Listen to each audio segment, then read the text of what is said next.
La plupart des pasteurs, leaders d'église, leaders de mission et étudiants en théologie savent que Jésus avait des choses à dire à propos des enfants. Il les accueillait, il acceptait leur adoration. Il était indigné lorsque ses disciples empêchaient les enfants de venir à lui.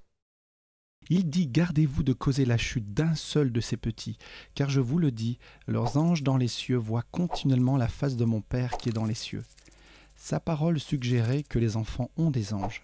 Il dit aussi que si quelqu'un scandalisait un de ces petits, il vaudrait mieux pour lui qu'on lui mît au cou une grosse meule de moulin et qu'on le jetât dans la mer. Les pasteurs le savent bien, les missionnaires et même les professeurs en théologie connaissent ces passages.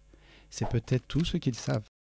Ils ne savent pas qu'il y a dans la Bible plus de 1400 références au sujet des enfants, et beaucoup de ces références ont une importance théologique. Beaucoup d'entre eux parlent de la manière dont Dieu utilise les enfants dans l'avancement de son royaume et l'accomplissement de ses desseins. Cependant, cela est ignoré.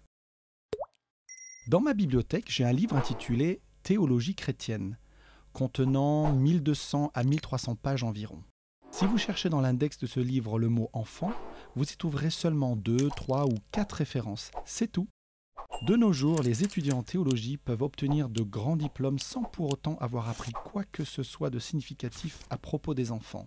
Il se peut qu'ils ne saisissent jamais l'importance des enfants ni la façon dont Dieu les utilise. Il se peut qu'ils ne saisissent jamais combien il est important dans leur futur ministère de connaître les enfants et de les affirmer, former les parents, etc.